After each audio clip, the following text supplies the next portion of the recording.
the other big story of this playoff series has been the technical fouls.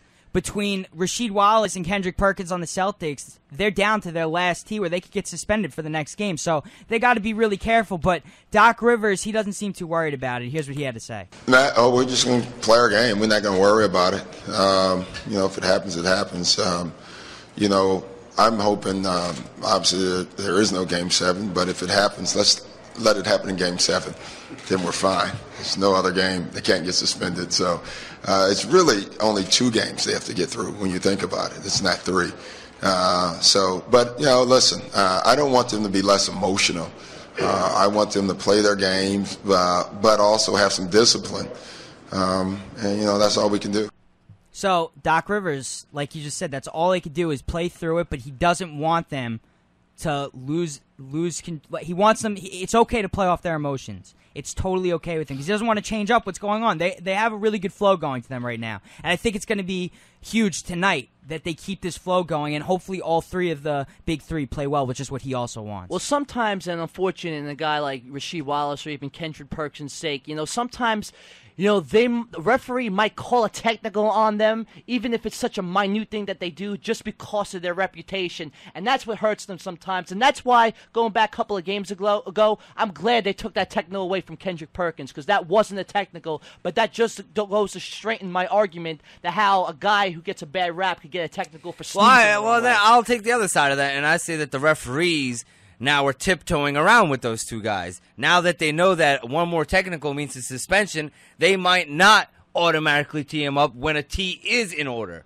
How about that? But they've already done it already, though. From the last game, you saw Kendrick Perkins went over, started pleading, and he quickly turned away. Now, at that point, he could have been teed up already. But I think right now, the referees are also tiptoeing around those 2 guys. But if the player takes the initiative... You're saying it's because of their reputation. Arguing is arguing. You're not supposed to argue. But I say, if the player takes the initiative to walk away, he shouldn't get a technical. Rasheed Wallace has a reputation of being the league's leader in technical fouls for the past decade. Dude, just relax. You're the one costing your team. But you know something, though? These guys get teed up. These guys get teed up and then blame the refs. But I love that. Here's the thing, though. In the past, a guy like Rasheed Wallace maybe did deserve getting the technical earlier in the days. But, maybe now is where, let's say, if a guy gets a foul call, Rasheed Wallace could maybe walk into the direction of the referee, and next thing you know, the referee. Well, the biggest knock on NBA players is that they complain too much. They do complain too much. NBA players, James, NBA players always complain too much. Always. That's the biggest knock on NBA players. Honest, that's part of their job. It's part of getting a call also to go their way. They're fighting. You notice every time a ball goes out of bounds, they point the other way. Even if they know it's clearly on. It's always they fight. What about for Duncan? Calls. Always. Duncan's always got his hands out. Always. Every single play. It's like their job. It's part of their job. It is. It's not like it is. It's part of their job. Whereas a guy like Tim Duncan, who let's say might go up to a referee and talk, the referee's going to listen to him. Whereas a guy like Rasheed Wallace is going to get. Yeah, but how do you know that Rasheed isn't starting that conversation with a curse word, as opposed to Tim just saying, "Hey, can I talk to you?" And a lot of times, you don't know. Remember, these refs, they've been in the league a long time, and these players, like Rasheed Wallace, he's a veteran. He's been in the league a long time. They all know each other. Every ref knows every player in the league. Of course. Like, maybe not the rookies so much, but I'm sure they're a referee. I'm sure they're into basketball. They probably keep up with college a little bit.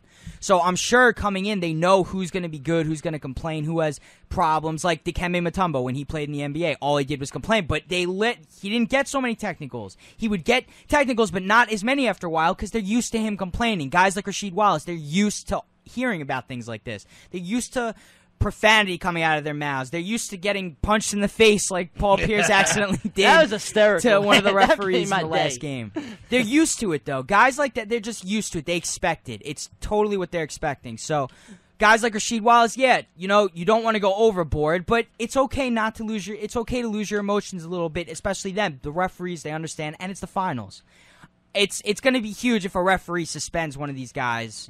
It's the NBA Finals we're talking about. Again, you don't want referees affecting series. No, and actually, speaking of affecting series, Kobe addressed the media, and here's what Kobe had to say to the media. Kevin, when you had a tough game early in the series, they've made an effort to go to you early in the next game. How important was that to you to get involved in the game, and as we look to Game 5, to get the guys who kind of had a tough game in Game 4? It was just important for me to feel like I was actually in the game. I get hard. I'm down on myself about being proactive and being in the game and doing multiple things, and just being able to play.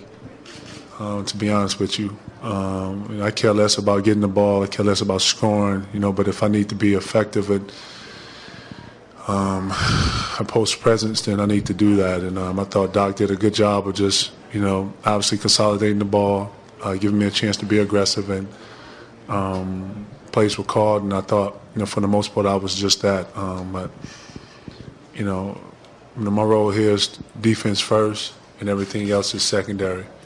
So, actually, that was KG addressing the media about how the finals have been affecting him and how he's been playing through it. And obviously, he's struggled, but he still accepts his role. He knows what he has to do. But now Kobe, on the other hand, addressed the media, and we have the Kobe clip this time. Kobe addressed the media, and here's what he had to say. First, how do you feel? The other day, Phil said maybe you looked a little tired. Someone thought maybe your knee was hurting. How do you feel? Well rested. Kobe, are you happy the way you've played to this point in the series, you personally? I'm miserable.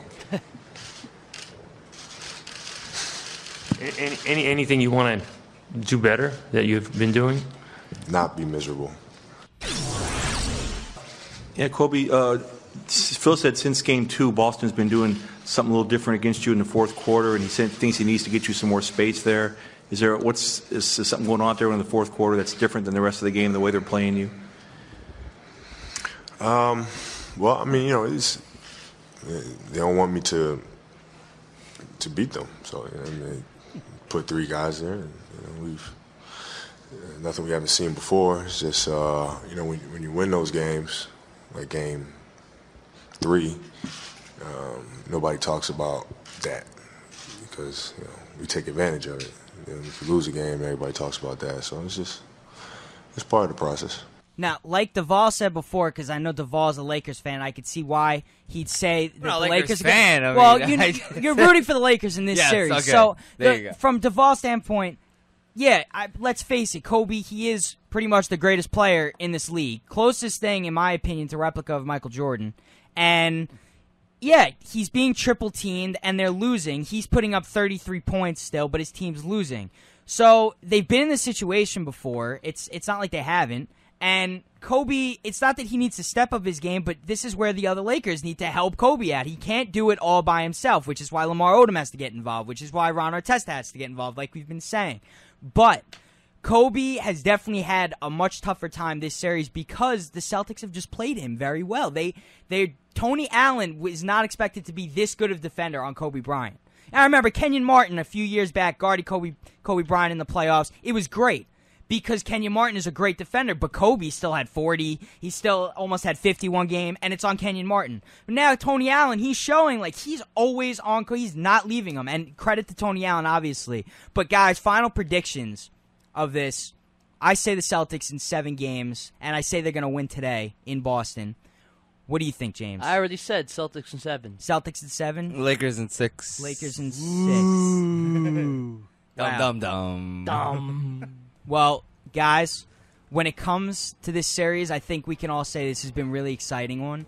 So definitely hope we have more finals like this, and the ratings have been up since 2004, so that's something, we got to take into effect. But on the other side of this break, we're going to get to the countdown of the week, so stay tuned. It's going to be fun. Stick around.